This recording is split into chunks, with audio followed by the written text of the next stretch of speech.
Hi, Soph. I'm good. Thank you for joining me. And welcome to anyone who's watching this video, the next episode in our Under the Hood series. I'm really excited with my guest today, Sofie. So, Sofie, thanks for joining me. Let's get started. Introduce yourself and tell me, what do you do at the Lumery? Sure. So, hi everyone. I'm Sofie O'Mara and I'm a Customer Strategist at the Lumery. And in a nutshell, what I do is I work with kind of enterprise level companies and help them drive their customer experience. So any kind of interaction these businesses might be having with the customer, I'll look at that experience and look at the commercial and customer goals of the business and help strategize around that experience to meet those business and customer goals. That's awesome. So how long have you been at the Lumery for? I just hit my 1 year about a month ago. So yeah, about 13 months. That's awesome. And tell me, we'll kind of dip around in the time vortex.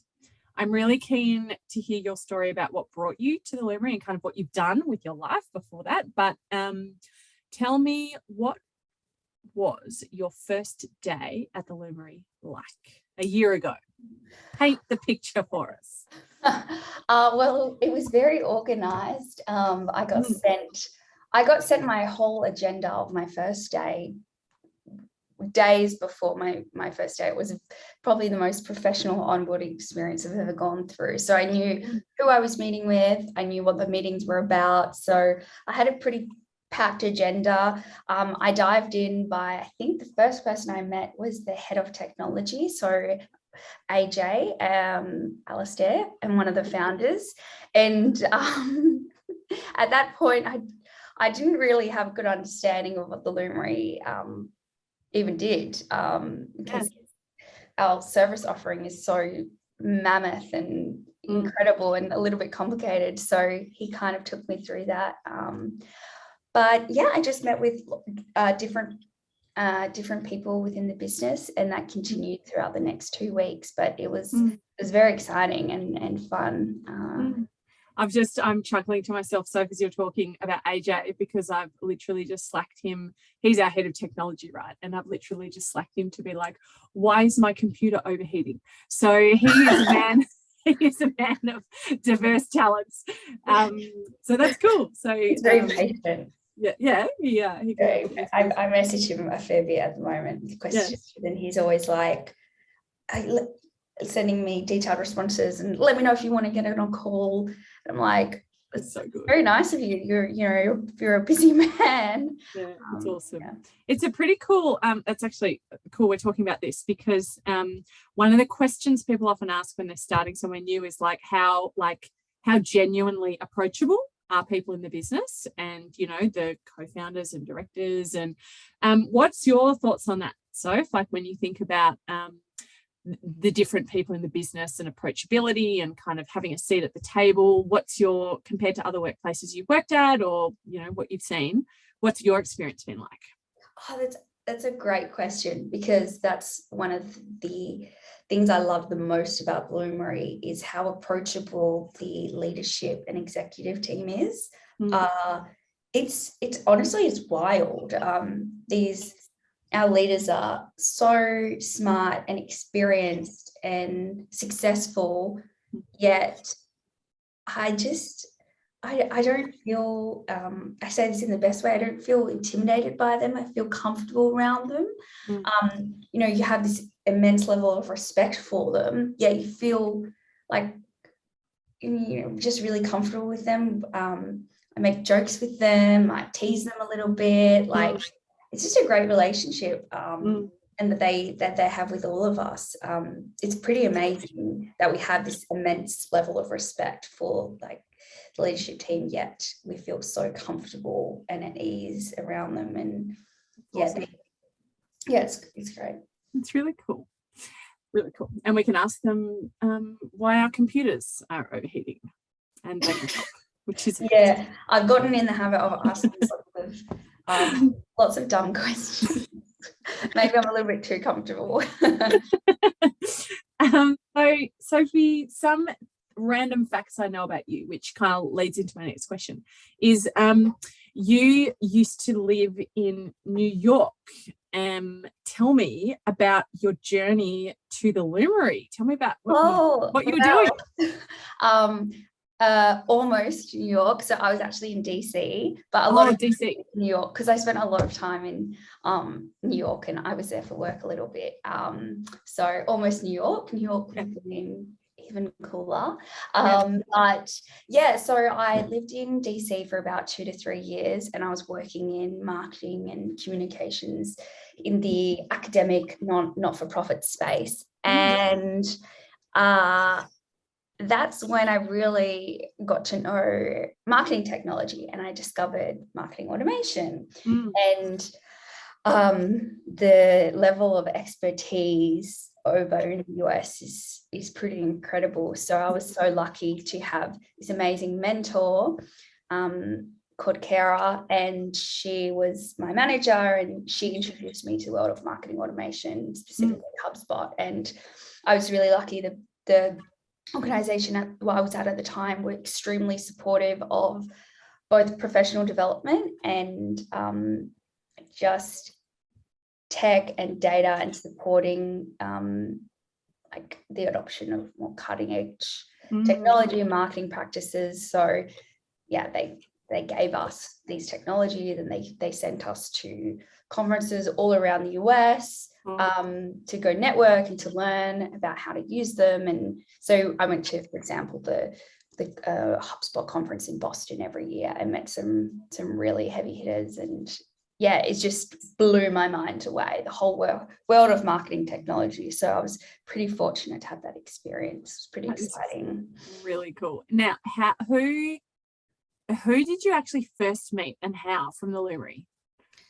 Yes, so when I moved back to Australia, I was working at a web development agency because I wanted to break into the for-profit and agency world in Australia. But I didn't have a lot of contacts. I didn't really know how the industry worked, where I wanted to go. I was kind of moving away from a lot of that acquisition marketing tactics type world. So moving away from paid ads, SEO, social media, all of which is a lot of fun, but just I was moving towards more, I was getting more interested in marketing technology, and specifically data. That was really exciting to me. And that's when I kind of came across the whole world of personalization, and part of that MarTech. And I did some networking, and spoke to some people within the industry, and tried to find out where is Australia at with their, I suppose, expertise in Percy and marketing technology. And that's when I found out about Lumery, who were at the very, very top of that level of expertise in Australia. So I found out about Lumery, looked them up, did some research, and then I was like, this is pretty interesting. I want to know more. So I reached out to them, and I was like, this is a place that I would be interested in working in. I'm just going to ask them for some career advice, because I don't think I'm perhaps at the point of being able to work somewhere like that now, but that's where I want to be. So I reached out to Ben, who's the head of the strat department and also the co-founder. And I just asked him for some advice on what I should learn, and what some things that I should do to kind of get up to speed in the world of Percy and MarTech. And I met him, and then I realized, wow, this is where I want to work. And he was awesome. He was very, very, very kind and generous, and gave me a lot of his time. He referred me to Emma, the head of customer strategy. I spoke to her. She was amazing. Spoke to her for probably a good hour. She sent me a long, long list of books to read, courses to do, recommendations. And then over the next 6 months, I took on a lot of that advice, and really honed some of my skills. I did a lot of training and online courses in data analytics. And then 6 months later, they reached out to me and they had a role and asked me to apply. It's so cool. I didn't know this origin story of yours. Yes. It was pretty exciting. Cool. Ben messaged me, I think it was 2 days before Christmas, about that they had the job posting, and it was like the best Christmas present. That is pretty awesome. exciting. Yeah. What did you say? Did you ring him? Did you message him? Did you email? How did you respond? Oh, it's just on LinkedIn. I was like, yes, I'm interested. Awesome. Yeah. That's awesome. Merry Christmas to you, and Merry Christmas to the Lumery as well. Getting you. Oh, stop it. That's awesome. I didn't know that. That's really cool. All right, let's talk a bit, Soph, about culture. What do you think about what do you tell people about when it comes to the Lumery and our culture? What comes to mind? Yes, well, something that I've learned since being at the Lumery is that culture is so much more than just having a great group of people to go and have drinks with after work and have a laugh. That's awesome and that's great, and we absolutely have that at the Lumery in spades, and I've had great experiences at other workplaces in that regard. But culture is, since arriving at the Lumery, I've realized culture is so much more than that. It's a culture of the biggest thing is really a culture of generosity and not to sound corny, but kindness. And one of our taglines is "No man left behind." Everyone is just wants to help each other be better, and the idea of someone, I don't know, taking the credit or trying to outdo one another just is absolutely non-existent at all. The level of support and encouragement is just unbelievable. Like, it really, it's pretty amazing. It's quite beautiful. So I really you hear of this kind of thing, but when you experience it, like I have at Lumery, it's awesome. And then on top of that, culture of like deep support and care for one another is the culture of wanting to be better, wanting to learn, wanting to push ourselves, wanting to challenge each other. That's something I do. I am constantly encouraged to challenge when I'm working with seniors or leaders at the organization, to challenge them, and they love it. It's pretty exceptional culture. It's really cool. What do you reckon that in turn kind of means for you? In like, how does that change how you show up to work or what you achieve? Like, how much of an impact does it make on you kind of personally as you kind of craft your career? Well, when the work the work can be extremely challenging. And sometimes it's tough and you're under a bit of pressure. Mind you, I would say we have fantastic work-life balance at Lumery, but in those times when you're under a lot of pressure, you always have that kind of secure base. You always know that, if something goes wrong, or if I have a deadline and I'm freaking out at the last minute for some reason, there will always be multiple people that will drop everything to help you. And I've seen that time and time again. No matter where they are in the organization, they could be senior or junior. Having that security really, I think, allows you to, I suppose, do your best work and feel a bit comfortable in an environment where the work is so challenging. That's really cool. It's really cool. It's like that concept, psychological safety, that we talk a lot about. Like, you've basically summed it up. Like, that is what it is. It's that sense of a safety blanket, support. You can have a crack, you can be honest about things that are not quite working, or you're feeling like you need some more help with something and you don't feel like you're going to get shot down or people are going to kind of criticize you. It's just like, let's do this, let's solve this together. So that's really cool. Hey, one more question for you, Sofie. Tell me, what's some advice that you wish someone had told you earlier and you would like to impart that advice? Oh, great question. I was kind of told this advice anyway, so I suppose I don't wish someone had told me it, but I'm glad someone told me it in a way. Is two things I would say, especially if you're quite early on in your career. Everyone probably hears this one, but find a mentor.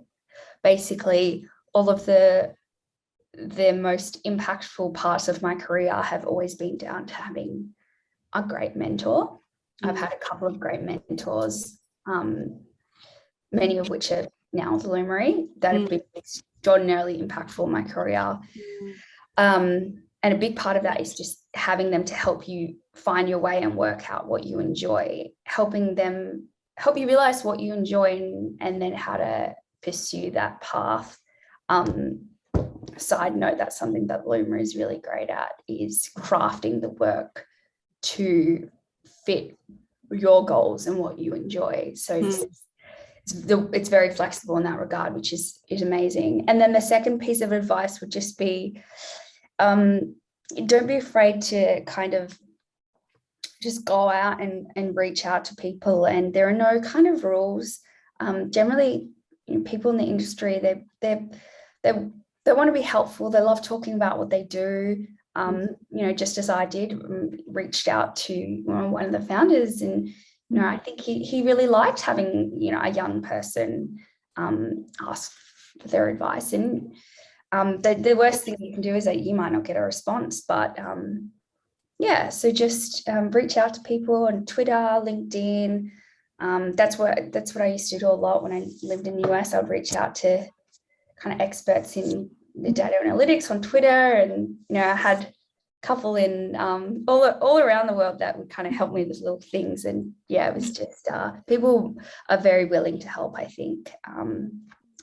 Because there are a lot of passionate people in our industry. Awesome. I love that. You are that like advice in action, right? Like you had the courage and I'm going to reach out. What's the worst that can happen? They don't reply. All right, I'll go on. I was pretty terrified, but I did it anyway. That's perfect. Feel the fear and do it anyway, right? That's awesome. Hey, so for awesome conversation. I really loved that. Do you have any other parting words or thoughts for any prospective Loom who might be watching, or anyone who might be watching this because they've joined us and they're onboarding and they're just having a watch at what their new colleagues are up to? Any last thoughts before we finish up? Oh, well, just I don't. There are lots of fellow Looms that would, I'm sure, give a lot better advice than I would, but I would feel free to send me a message on Slack or on LinkedIn. I would say I'm fairly approachable and happy to help. So just reach out if you need anything. No silly questions. Awesome. But thank you, Mel. This has been nice. So thank you, and thanks for watching. Thanks for tuning in. And we might meet you soon. Thanks. Thanks. Bye.